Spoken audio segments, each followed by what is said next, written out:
This is North 12th Street, and we are entering the Twin Rivers housing complex and neighborhood. It's been here for more than a half century, and it is home to a lot of folks who are low income or need housing assistance. And it's about to undergo a major development. In fact, so major that the entire thing is going to be knocked down and completely rebuilt. Part of that's going to be done with a federal grant, and the rest of it is money that's going to be leveraged by using those federal grant dollars. All right, so Jeffrey, you're going to walk us through what we can expect once this Twin Rivers project is completed. Right, so here you can see that we have a layout of 6 new city blocks, A through F, going through here. And our first development is going to be Block A here on the corner of Dos Rios and Richards. And this is where our first higher density, more urban building is going to be. It's about 4 stories on that intersection and corner, and allowing for us to be able to bring in a nice mix of units and amenities right off the bat. What you'll also notice with this is that we are starting to set aside easements to allow for the eventual realignment of Richards Boulevard, which on the eastern end here will really allow us to address the intersection that is 16th, 12th Street, and Richards at a future point, because Block F, which is one of our blocks, also sets aside room eventually to allow for that realignment. Right now, the cycle track and the complete street of 12th goes along this alignment, and that's really going to allow the flow to go from west to east, crossing the street, because we'll have new intersections and ways for folks to cross the street to what will become our new light rail station that will be right here on the corner of Sproul and 12th Street. We are also going through and adding, as I had mentioned before, a new park in the center of the development, so that way you're really getting a neighborhood that is going to have a sense of place and cohesion, and ties into a lot of the different activities that are going on. What's key is, as part of those linkages, the work going on 12th Street brings us up to the American River Parkway, and eventually you can take the parkway all the way over to the Sacramento River along the waterfront. And so you can start to see how we connect into some of the amenities that are there. This is a rendering of Matsui Park. What we're hoping to do is Matsui Park doesn't function as well as we would like, and so we're trying to look at ways to enhance that amenity. This is showing the Hanami line. It's a cherry trees that we're trying to bring in that will pay homage to the history of the Japanese in Sacramento. This is where the new Powerhouse Science Center is going to go, and really trying to make sure that the activities at the Powerhouse Science Center, the amenities of a city park, all function well together and are easily accessed, because again, here is the bike trail that residents that are living on the eastern side of the district in the neighborhood can easily come over and enjoy the amenities on the western side. Along the way, we really want to continue to build on sense of place. This is just an example of the type of markers that you see in other places around the country along waterfronts that give you a little bit of the history and sense of place that you are. As we know, the River District is the terminus of the Grand Continental Railroad. A lot of history for 150 years flowing through the neighborhood, and so we want to build on the amenities and that history and that sense of place as we go through our development here. This is a rendering of what our first phase is really going to look like. Again, this is Dos Rios here, this is Richards there. This is our first building that's going to have the management offices, our community center, a pool, and you can see going back we have a nice mix of buildings, and there's the park in the center of the new community, and then we flip it around so you can see, from the center of the community looking back. So again, the park, and then looking back at the corner of Dos Rios and Richards Boulevard here, with the new grid pattern and streetscape coming into effect. Here's what it looks like from the street. So if you're looking at our buildings from across the way, this is what you would see. Really trying to create a nice urban feel that respects the fact that the River District is a nice eclectic mix of industrial and older buildings, and so we're not trying to dismiss that history. We're trying to build on the amenities and the features that are there today. And again, some additional just different ways of looking at the buildings. All of our parking is going to be in the center, so that way you have really nice building massing right on top of sidewalk, and it really functions kind of what folks expect to see when they go to Midtown and some of our other neighborhoods in the Central City area. And again, some additional elevations and angles of what to expect to see when the project is built.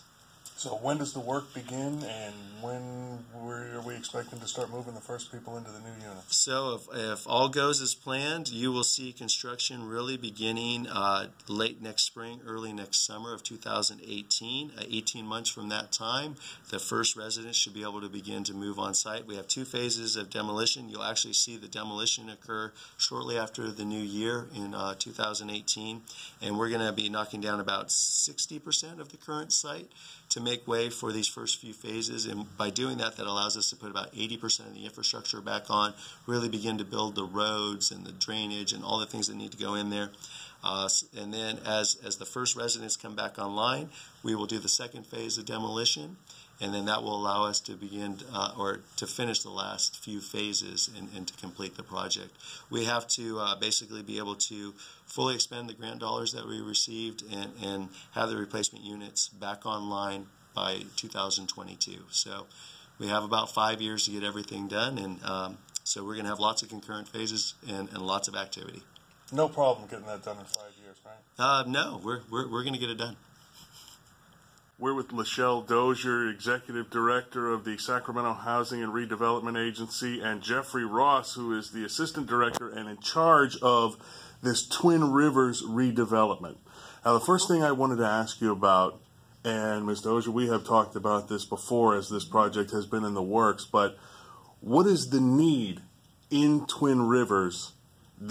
What is the area need that you need to go in there and do this heavy rebuilding? Well, the Twin Rivers community is a community that was built in the 1940s and 50s.